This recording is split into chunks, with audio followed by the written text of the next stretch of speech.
You know, usually when we talk about a military disaster, there's this expectation of precision in the autopsy. Right, like engineering. Exactly. Like you look at the rubble of a collapsed bridge and you sift through the wreckage until you find that one single fractured support beam. And the investigator points to it and says, there it is. That exact stress point is why it fell. Yeah, it's binary. The bridge held or it didn't. The physics are unforgiving, but they're also, well, completely legible. Completely legible, but then you step into the world of the 1962 Sino-Indian War, and suddenly that precision is it's gone. We're looking at a battlefield landscape that is, honestly, completely murky. Oh, absolutely. It defies standard logic in a lot of ways. Right. Because you have units that folded without firing a single shot. And in the exact same war, just, a few valleys over, you have units that fought literally to the last man. It's baffling. It really is. So, welcome back, by the way, to you, our listener, to Module 3 of our 6-part deep dive into the 1962 conflict. In Module 2, we unpacked the catastrophic failures in the Northeast Frontier Agency, or NEFA. Operation Leghorn, the absolute trap of the Namkachu Valley, Tawang falling, and the collapse at Sila and Bomdila. Yeah, the Himalayas effectively crushed unprepared units there. Exactly. But to get a complete picture of this war, we can't just stop it coming. We have to pivot our focus today to the remaining operational sectors. And that's exactly the mission of this specific deep dive. We're moving away from the calming sector to analyze how varying levels of leadership, preparation, and the tactical use of terrain radically shaped battlefield outcomes. Right. We're going to cover the Subansiri and Shang frontier divisions, the easternmost sector of Walong, and then shift to the entirely different theater of the western sector in Ladakh. Which is a lot of ground to cover. It is. But if you take away one guiding principle for this session, let it be this terrain alone does not decide battles. Preparation and leadership decide how terrain is used. I really love that framework. We saw how those mountains destroyed unprepared troops in NEFA. Today, we're going to see what happens when soldiers actually use those exact same mountains as a weapon. Precisely. So let's start with the central sector of NEFA, the Subansiri, and Shang frontier divisions. My understanding is that a lot of people think this area was, relatively quiet during the war, but that's not exactly true, is it? No, it's a very common misconception, but entirely false. To understand why the defense here failed so spectacularly, you have to look at the operational environment. You have to physically imagine the space. Okay, paint the picture for us. This terrain is brutal. You're looking at altitudes ranging from 3,600 meters to 5,500 meters. For context, the permanent snow line sits right around 4,500 meters. Wow, so you have troops operating in permanent deep snow. Exactly. And we're talking about a massive, isolated expanse, about 300 to 350 kilometers from east to west and 100 to 150 kilometers north to south. That is a staggering amount of land to cover. How do you even move troops around in an area that size in 1962?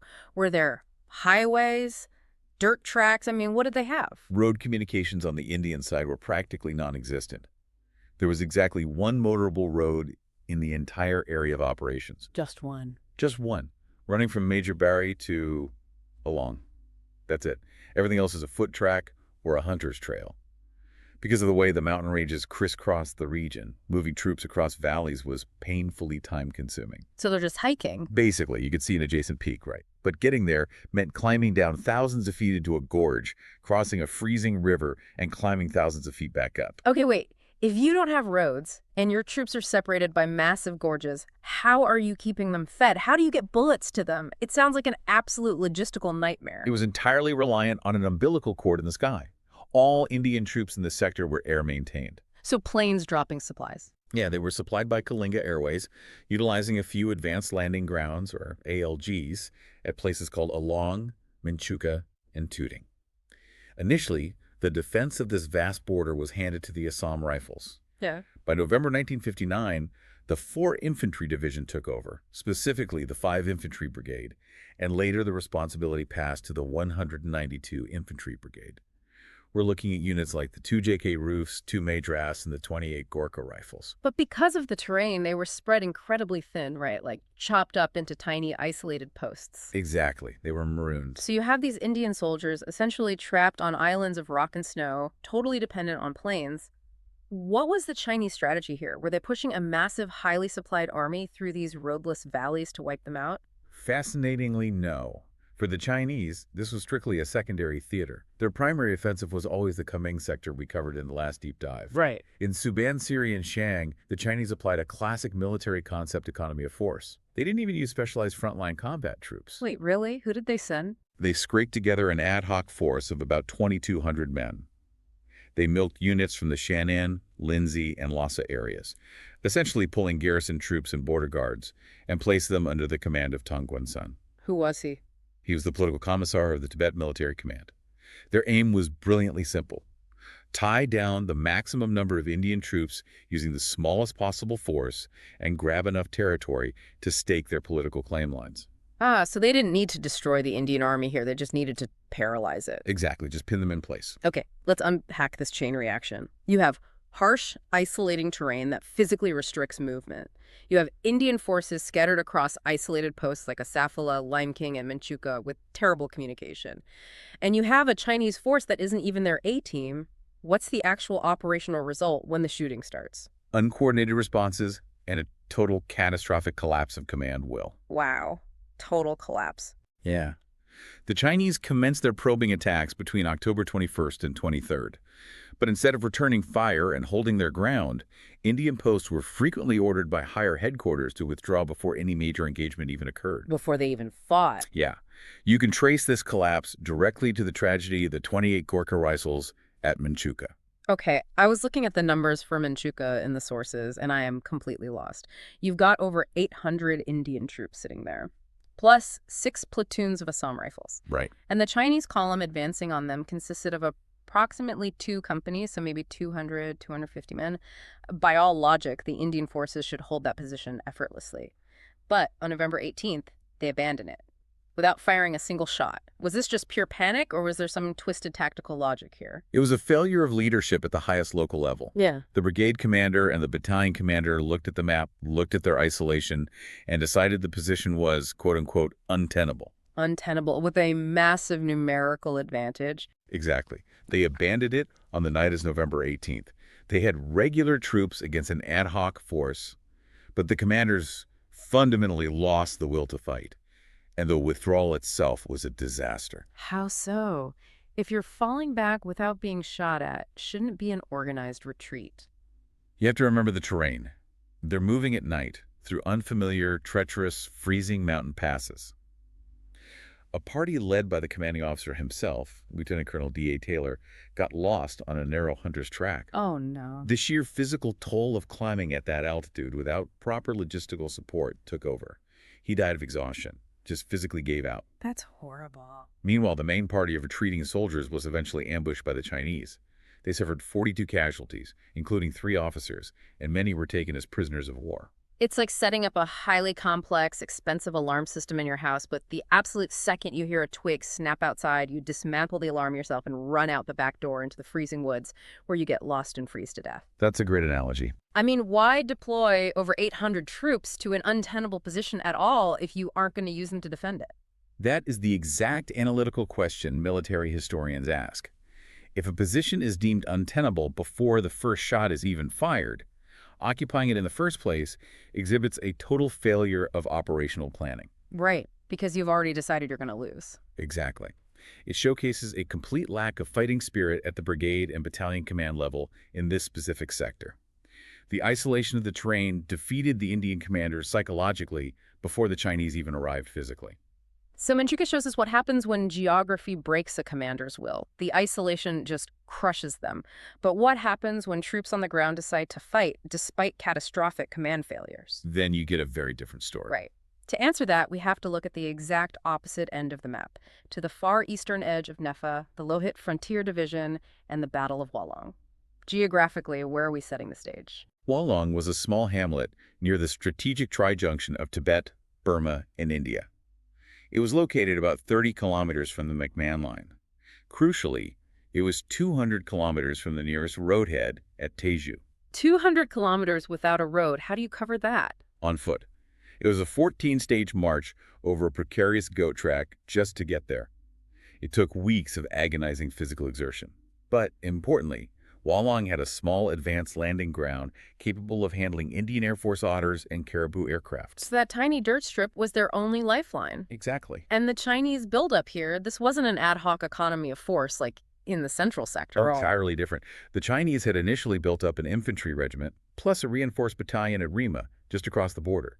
But as the Indian forces reinforced Walong, the Chinese executed a staggering logistical feat. What did they do? On October 29th, they ordered the 130 Infantry Division, which was located deep in Sichuan province, to move to the Walong sector.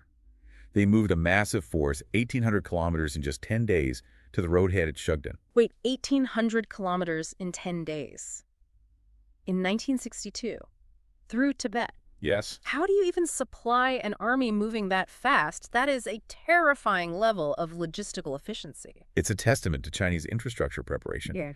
They used a combination of motor transport on the high-altitude highways they had spent years secretly building across Tibet. So they were driving, not marching. Mostly driving, yeah. Yeah. Moving troops in massive convoys day and night, rationing fuel perfectly, and pushing their men to the absolute physical brink. While Indian troops were marching 14 days over a goat track, the Chinese were rolling a division down a highway. That contrast is just, it's unbelievable. How did the Indian side respond to this massive buildup? With absolute command confusion. It's what military analysts call chopping and changing. You have higher headquarters constantly changing their minds. Initially, the 5 Infantry Brigade was in charge. Then the newly raised 2 Infantry Division objected and wanted control. So the 11 Infantry Brigade under Brigadier N.C. Raleigh was ordered to take over. Battalions were literally ordered to march toward Walong, halted halfway on the goat track, replaced by other battalions, and then ordered to march back. You're kidding. No, the physical exhaustion of just following orders was debilitating. The sources outline a deployment at Walong that sounds, frankly, bizarre. The 11 Infantry Brigade had the 6 Kumaon, 4 Sikh, 33 Gorkha rifles, and later the 4 Dogara. But how are they actually positioned on the ground? In a way that defied basic military logic. Units were spread over an abnormally large 6,000-yard frontage. But it gets worse. How could it get worse? Battalion headquarters were situated on the west side of the fast-flowing Lohit River, while their actual fighting companies were deployed on the east side. Wait, the commanders were on one side of a river and the guys with the rifles were on the other. Yes. What happens if the radio fails? What happens if you need reinforcements? It's a recipe for total command and control failure. Subunits of one battalion were placed under the command of another. If a company on the east bank took heavy fire, their commander on the west bank couldn't physically reach them to assess the situation. So, terrible higher-level deployment, massive Chinese numerical superiority, a fresh enemy division bearing down on them. By all accounts, Walong should have been another Menchuca. They should have just collapsed. Why didn't they? Because of the junior leadership. The company commanders, the platoon leaders, the NCOs. This brings up a core rule of mountain warfare, something military academies still study today. Aggressive tactical leadership at the local level can temporarily offset poor higher-level deployment. Ah, so the local guys stepped up. Exactly. The spirit here was entirely different from Shang. Instead of withdrawing, these units conducted aggressive patrols, they launched local counterattacks, they took the fight to the Chinese. I want to hear about this because the sources highlight some unbelievable acts of bravery here. Paint a picture of what this resistance actually looked like on the ground. The fighting was vicious and intimate. On October 24th, the Chinese tried to sneak forward by setting a massive bushfire on the mountain slopes to use the smoke as cover. Smart. Very. But Sepoy Pyara Singh of the Fort SKH realized what was happening. He rushed out of his bunker into the fire to douse the flames while simultaneously engaging the advancing enemy. His uniform caught fire, he was bleeding profusely from bullet wounds, but he refused evacuation. He kept firing until he died in the flames. Wow. Then you have Sepoy Kewal Singh rushing out of his trench, charging a group of advancing Chinese soldiers with his bayonet, dying in brutal hand-to-hand combat to protect his section. You have Lance Knight Kartar Singh, who saw an Indian patrol trapped and encircled. He volunteered to lead a small subunit to flank the Chinese, breaking the encirclement through sheer aggression. The fighting spirit is incredible. It's just visceral. But then there's a command decision that I need you to explain. The brigade commander, Brigadier Raleigh, decides to launch a spoiling attack on November 14th to secure the western flank. The target was a Chinese-held feature called the Yellow Pimple. Why throw your men uphill at a fortified position right before the main Chinese assault? Was this a good idea? It was a decision rooted in a massive operational intelligence failure. A spoiling attack is designed to disrupt an enemy's preparations. But Brigadier Raleigh pulled the 6th QMN from his main defensive line to launch this attack, supported piecemeal by the newly arriving 4 Dubai. So he weakened his own line. Exactly. He didn't realize the massive scale of the Chinese forces massing against him. Captain B.N. Singh and Major Sharma led the Kumaonis. They charged up a steep incline under heavy artillery and interlocking machine gun fire, with only 3-inch mortars for support. It was a bloodbath. They didn't have heavy artillery cover. No. But they reached within 20 meters of the top. When the advance was stalled by machine guns, Subedar Govind Singh charged forward with a light machine gun to destroy a bunker. He took it out, and when another bunker opened up, he charged that too, dying in the process. Subedar Cholak Singh did the exact same thing moments later. Breathtaking bravery. But strategically, was this spoiling attack a fatal mistake?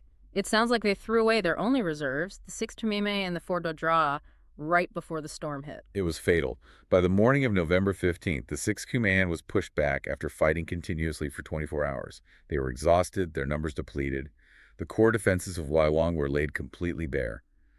Brigadier Raleigh ordered this attack without realizing the Chinese had concentrated an entire fresh division opposite him. He poked a hornet's nest while his own men were standing in the open. And then on November 16th, the main Chinese offensive hits. What does that look like? The Chinese advanced their main attack to exploit the exact weakened Indian defenses the Yellow Pimple attack had created. They launched human wave attacks supported by heavy 120mm mortars. So it's just a wall of men and explosions. Yes. The Indian troops, the Sikhs, Gorkhas, Kumaonis, and Dogras were out of reserves, out of artillery, but they fought shoulder to shoulder to the bitter end. D Company of the Gorkhas, under Captain K.N. Bhavadam, fought until their positions were completely overrun. Captain Bhavadam was killed, organizing the withdrawal of his surviving men.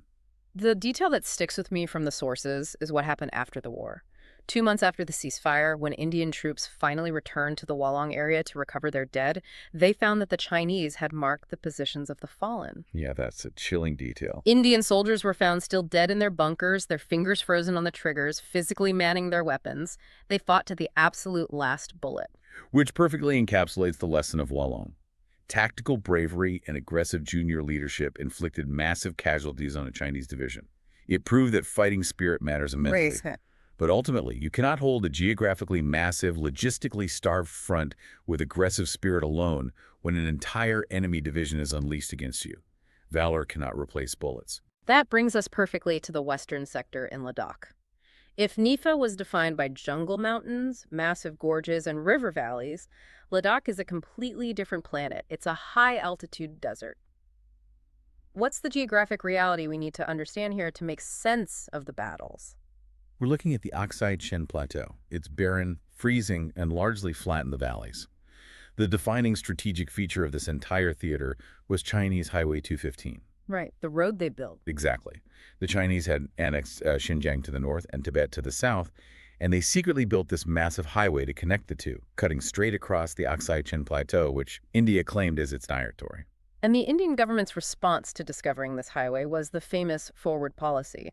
We touched on this in Module 1, but how did it actually look on the ground in late 1962? Because on paper, it sounds like a strategy. On the ground, it sounds like a disaster. This is a masterclass in catastrophic logistical planning.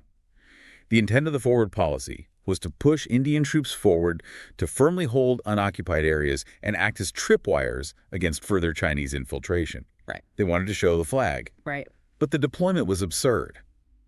The 114 Infantry Brigade, commanded by Brigadier T.N. Reyna, was tasked with defending a 300-kilometer frontage. 300 kilometers. That is roughly the distance from New York to Washington, D.C. With how many troops? Initially, just 2 infantry battalions, the 18 Gorkha Rifles and the 5 JET. Maybe 1,500 fighting men. Yeah. And instead of keeping them together as a fighting force, they were scattered across 70 isolated tiny posts. So they're completely diluted. Yeah, sometimes just 10 or 20 men huddled together in the freezing desert. I think about it like this. If you're prepping for a high-stakes corporate meeting, you don't just show up to flag your presence. You bring your data, your backup, your team. The forward policy was all flagging and absolutely no backup. That's a good way to put it. Or to use another analogy, it's like deep-sea diving. The Chinese had a solid air hose reaching all the way to the surface, their Highway 215. They could pump men, tanks, and bullets right to the front line. The Indian troops were free-diving. They were holding their breath at 15,000 feet, hoping a plane would drop them a tank of oxygen before they suffocated. That is a highly accurate way to visualize it. The outcome was the fatal difference between simply showing presence and actually creating combat capability. Low. The Chinese logistics were based on sound principles of operational and administrative support, utilizing a high plateau that allowed heavy road transport right up to the front. While the Indians are waiting for airdrop. Exactly. The Indian buildup relied entirely on painstakingly slow airlifts to isolated groups. So the Chinese finally attacked on October 20th. They did so with a 10-to-1 numerical superiority and a 7-to-1 firepower superiority. They had heavy artillery rolling down roads. They systematically wiped out isolated Indian posts like Point 5270 and the Galwan post within hours. The tripwires were simply snapped. And this same overwhelming force hits the Pangong Sa Lake area between October 21st and 23rd. Yes, the battles of Sirajap I and II, located on the northern bank of the massive Pangong Sa Lake. They were held by a single company of the 18 Gorkha Rifles, led by Major Dan Singh Thapa. The Chinese pounded them with heavy artillery before advancing. Despite being hopelessly outnumbered and outgunned, Major Thapa's men beat back two massive Chinese infantry assaults. The sources mention Major Thapa was awarded the Param Veer Chakra for this. For our listeners who might not be intimately familiar with Indian military decorations, this isn't just a regular medal, right? No. The Param Veer Chakra, or PVC, is the absolute highest military decoration in India. It's equivalent to the Congressional Medal of Honor in the United States or the Victoria Cross in the UK. Okay, so it's the highest honor. Yes. It's awarded for the most conspicuous bravery or some daring or preeminent act of valor or self-sacrifice in the presence of the enemy. It's incredibly rare and almost always awarded posthumously. Which tells us exactly how intense the fighting at Sirajap was. It's exactly.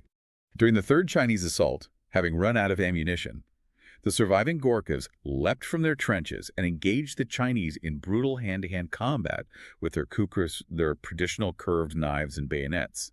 The position was eventually completely overrun by sheer numbers. Major Thapa survived and was taken prisoner, later returning to India to receive his PEC. After wiping out these northern posts, the Chinese forces seamlessly move 500 kilometers south to the Indus Valley to launch a pincer movement. How do they move that fast in this terrain? We just talked about troops starving on goat tracks in Nefa.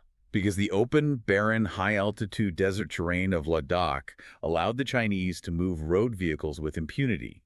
India had made a high-level political decision not to use offensive air power during this war, meaning Chinese vehicle columns stretching for miles were completely safe from aerial attack. They just drove south. Wow. Troops without a logistical umbilical cord cannot survive sustained combat against a road-fed mechanized division. This sounds like a complete strategic collapse across the board. The troop wires fail, the troops are dead or captured. But then the narrative shifts entirely when we look at the Battle of Chushul. It's the glowing exception to the rule. Why is Chushul so important? Geographically, Chushul sits at 14,230 feet in a narrow sandy valley. Crucially, it possessed an all-weather landing strip. It was the pivotal door to Leh, and if Leh fell, all of Ladakh would fall to the Chinese. So it's the final lock on the door. Exactly. It was the absolute operational center of gravity. The Chinese had built a road from Rudok in Tibet right up to the Spangur Gap, a mountain pass leading directly to Chushul. And this road was capable of carrying tanks. Okay, so the Chinese have a tank road pointing right at the heart of Ladakh. The Indians are falling back everywhere else. But Chushul goes differently. Why? Because unlike the isolated, unreconnoitered posts of the forward policy, Chushul was actively prepared. This is the core contrast of the war. Think about Namkachu from our last deep dive, an unreconnoitered, logistically dead valley where troops were trapped. Chushul was actively chosen and fortified by Brigadier Tien Reyna. He concentrated the 114 Infantry Brigade here instead of spreading them out. Approaches were heavily mined. 106mm recoilless guns were specifically sited to cover the tank approaches. So they were ready. Very ready. They got creative. They built dummy gun positions, dummy tank positions out of old bulldozers, and dummy fuel dumps to draw enemy artillery fire away from their actual troops. And they didn't just build dummy tanks, they actually brought real tanks to 14,000 feet. Yes. It was a staggering aviation feat that defied the engineering limits of the time. The Indian Air Force used massive AN-12 transport aircraft to airlift AMX-13 light tanks of the 20 Lancers directly to the Chushul airfield. Wait, pause. You can't just drive a tank onto a 1960s transport plane and drop it on a glacier. How on earth did they physically manage that? An AMX-13 weighs, what, about 14 tons? Roughly, yeah. It was incredibly dangerous. The payload capacity of the AN-12 barely accommodated the weight of the tank. The physical dimensions were so tight that the margins of error for driving the tank into the cargo bay were measured in centimeters. That's terrifying for the pilots. Oh, absolutely. They had to use thick wooden planks to distribute the tread weight so the tank wouldn't crash through the floor of the aircraft. They flew over massive Himalayan peaks without pressurized cabins for the cargo hold, landed on a sandy dirt strip at 14,000 feet, and drove the tanks out to defend the valley. They also airlifted field artillery and heavy mortars. For the first time in the entire war, the Indian infantry had integrated armor and artillery support. How does the psychological shock of facing tanks at 14,000 feet alter an infantry attack? Because the Chinese definitely weren't expecting Indian armor up there. It completely shatters their momentum. The Chinese aimed to secure the Spanger Gap by attacking its northern shoulder, a feature called Gurung Hill, and its southern shoulder, Rezang La. When they attacked Gurung Hill on November 18th, their artillery opened up, but they wasted precious ammunition blasting the dummy positions Reina had built. The bulldozers worked. They did. When the Chinese infantry advanced, an Indian observation post officer, 2 Lieutenant S.D. Goswami, was dug in on a ridge.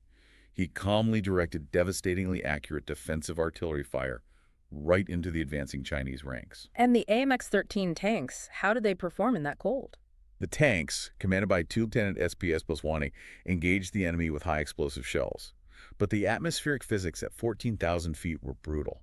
It was so cold that hydraulic fluids thickened and the automatic loading gears on the tanks froze solid. So they couldn't shoot.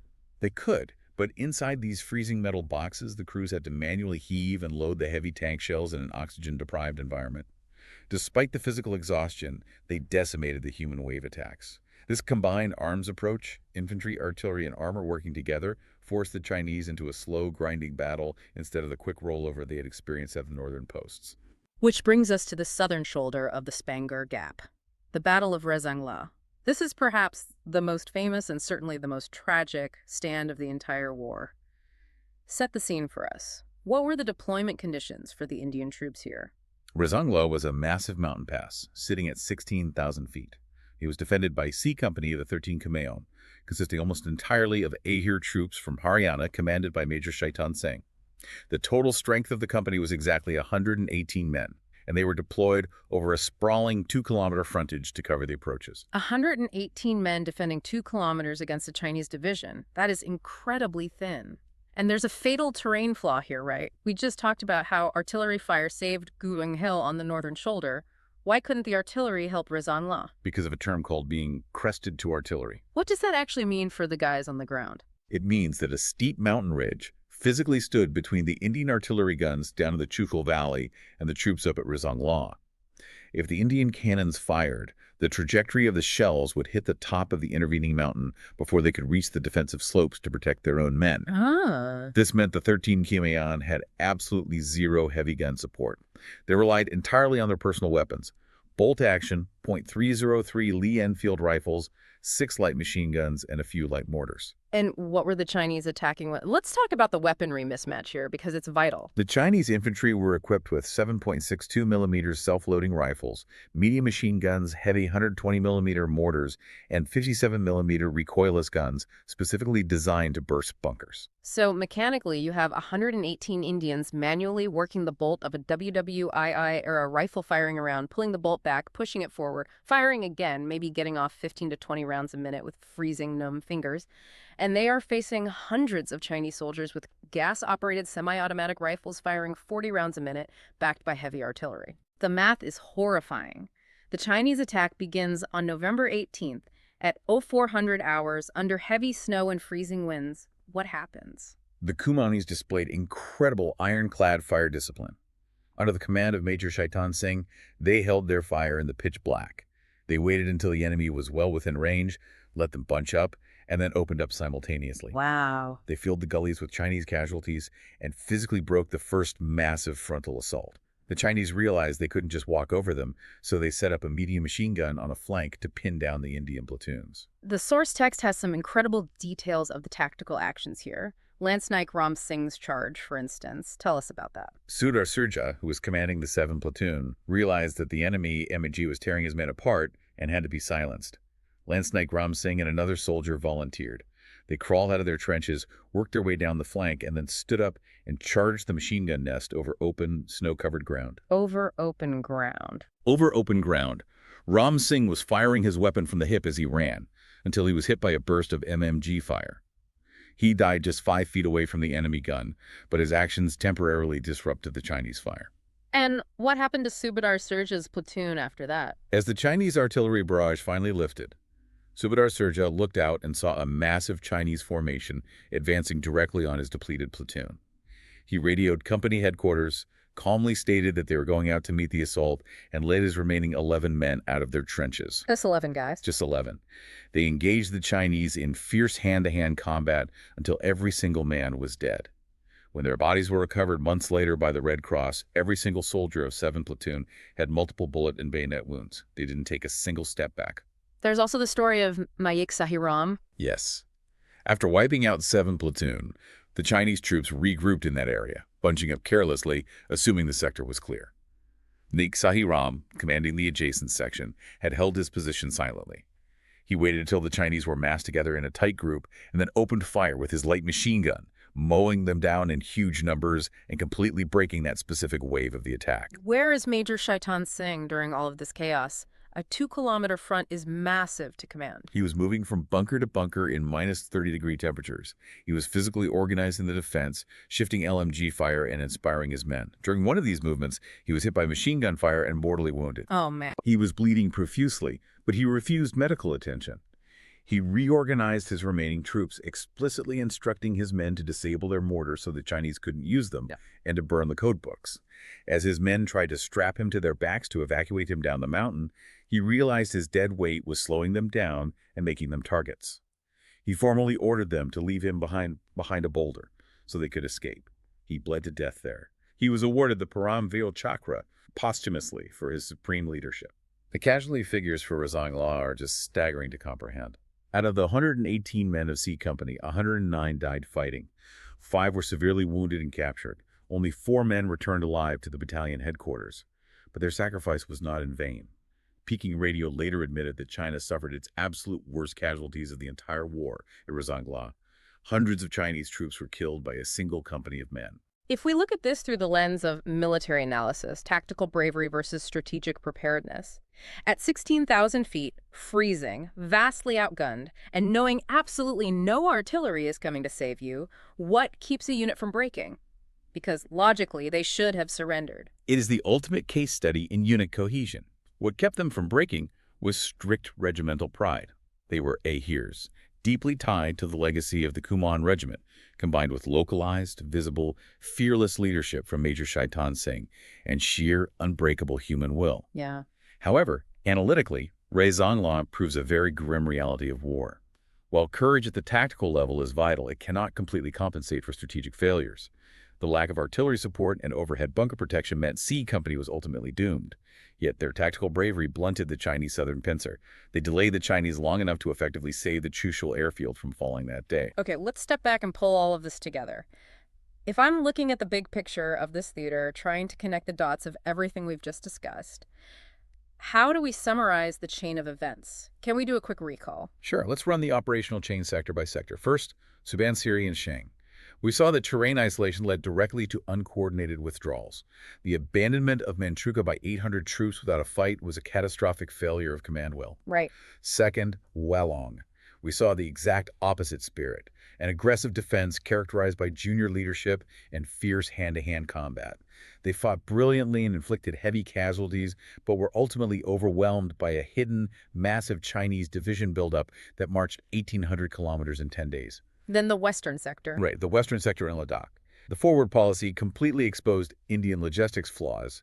Isolated posts intended as tripwires became easy targets for Chinese mechanized forces, supported by their Aksai-Chin road network. It was free diving versus deep-sea air hoses. And Chushul. Fourth, Chushul. This demonstrated that prepared defense works. Integrated armor with the airlifted AMX-13 tanks, directed artillery fire, and clever use of dummy positions successfully halted the Chinese advance at Goring Hill. And finally, Rezang La. Finally, Rezang La. The 13 Kuman's epic last stand at 16,000 feet. Pure tactical bravery that inflicted massive enemy casualties and delayed the strategic collapse of the entire sector, despite the lack of artillery support.